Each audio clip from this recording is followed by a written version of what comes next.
Hello everybody! Hi guys! Welcome back to my YouTube channel. If you are new here, hello, my name is Carly Gifford, and on Mondays, Wednesdays, and Fridays, I post sit-down videos talking about TikTok drama. Now, I think today we are just going to get right into it. Okay, so we have talked before about the resilient Jenkins. Now, it is mom, Stephanie, and dad, Drew. They live in a one-bedroom apartment, one bed, one bath apartment, and Drew typically does like gig work, like Instacart, DoorDash, Uber Eats, stuff of that nature. He doesn't want to get a W-2 because then he is going to have his wages garnished because he allegedly has two other kids. One for sure we know about and we have heard from that mom. The other one, I don't know if it's true or not, but that is supposedly why he doesn't want to get a W-2 job, and he feels like as a young man he had already worked nights and done labor like that and he just doesn't want to do that anymore. Well, they now had their fifth child. It is a healthy little baby girl. Now, when they had the baby, they didn't make it to the hospital in time, so the baby was born in the car. Our beautiful baby girl is here, and she made her memorable entrance in the car, just minutes away from the hospital. I knew going into labor I wanted to do things as natural as possible. I wanted to stay home for as much of the labor as I could, and that's exactly what ended up happening. We headed to the hospital, didn't quite make it there when she was born in the car. And then Stephanie, honestly, she did not stay at the hospital very long because she just wanted to get home right away. I really didn't want to spend very much time at the hospital. I wanted to get home to my other kiddos, especially my toddler. I haven't spent any time away from him, so being away from him at night would just be weird. But I did spend like I think 8 hours in the hospital and then went back home that same night. I did try to eat something while I was so used to my own cooking. I honestly couldn't wait to get back. And then she posted a video with words on the screen that said, "Making the breakfast I know he'll eat, because if I don't, he won't eat and it'll somehow be mine or the kids' fault." And then the caption of that read, "It doesn't matter what I post, you all have your opinions regardless if it's fact or not. I try to be authentic and real. Relationships take work and commitment. Drew could give it F if y'all talk crap about him. We're both used to unsolicited opinions at this point. So say what you want, but I'm posting this for the mamas at home who do the most every day and feel like it's not ever enough." Well, so she posted that, and then people were like, oh my gosh, like finally she's saying out loud what we're all thinking. He treats her like crap, does nothing, and she does all the work at home while he just sits and plays video games. Now, this last point was made like, unfortunately, the point was made because after Little Miss Baby Girl comes home, in the video that Stephanie made about them coming home, she included some clips and photos of Drew playing video games while holding the new baby. To stay home from school, get to spend some time with her, we're all just soaking in the baby cuddles, settling into our new routine of a family of 7. So people already feel like he doesn't do anything, all he does is play video games, and then like you just came home with your new baby girl and he's holding her while playing games. Not a good look overall. But anyways, the video that we were talking about, the rage bait one, she goes on and makes food and talks a little bit about postpartum.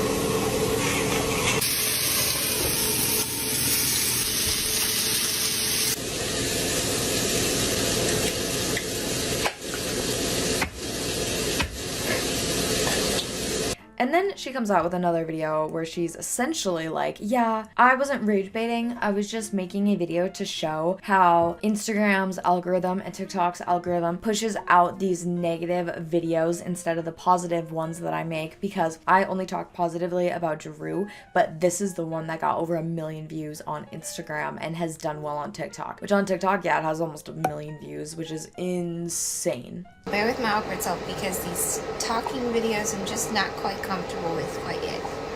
But this post was a strategic post on my part. Recently, I've been having a lot of couples pop up in my algorithm that have these like quote-unquote couple issues going on, and I could tell it's like staged on their part.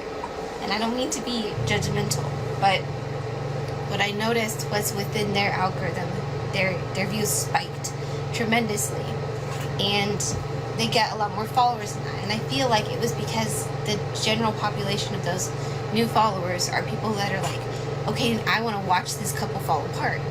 And it just had my gut off. I was like, is that really how people think? And I started wondering, like, how many people are following me and Drew for that very reason. Because for the past 3 years, all I've put forward and all I've said about my man is that he's an amazing father. He's a very supportive partner, and I've spoke nothing different. But the one post that I put up saying anything that would contradict that, putting a bad rep on my man, blows up like that.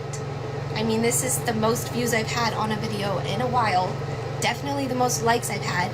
And then I got all these people in the comments like, oh, I knew this all along. What did you know? Because I haven't said anything about my man negatively up until this post, which I just mentioned was a strategic move on my part.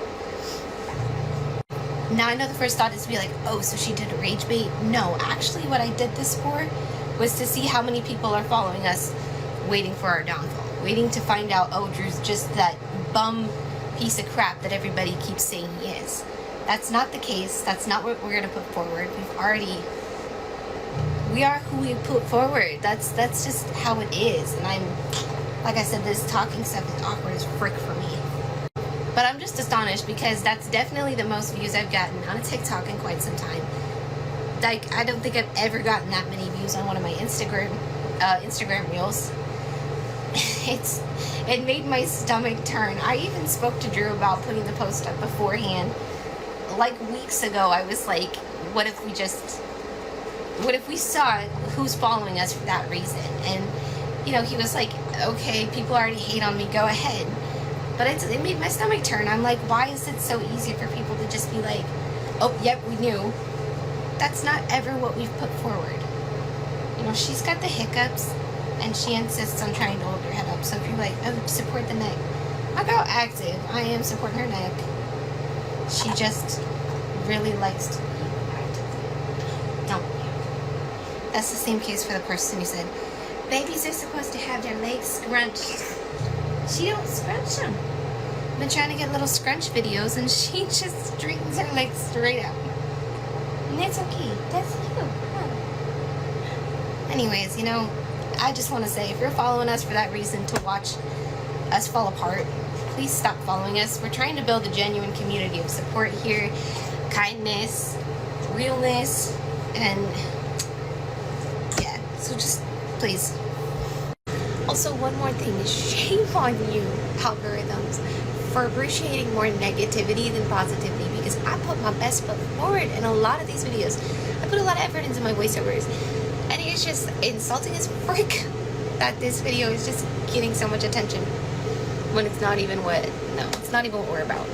And actually, on Instagram, I just checked, it has 2.5 million views. So anyways, but people were like, you guys are just rage baiting at this point, but she is trying to deny those claims. Now, another thing that's kind of going on with them, since this is just sort of a little bit of an update, she has 3 videos that are for subs only. So like her birth story, the full story is subscriber only content, so we're not gonna hear that. Someone did post like a summary of it on TikTok. I'm not gonna play it in my video, but just know you can go out there and find it, where someone paid the whatever $1.99, so that way other people don't have to, and they pretty much just summarize the whole thing. But anyways, that is essentially what's going on with the resilient Jenkins at this time. If anything more pops up, I will keep you guys updated, but that is it for me today. Thank you guys so much for watching my video. I hope you enjoyed it. If you did, please be sure to subscribe to my channel. It is free, and you get all the content that I post for free, so consider subscribing if you want. But that's it for me today. I hope you guys have a fantastic rest of your week, and I will see you in my next video.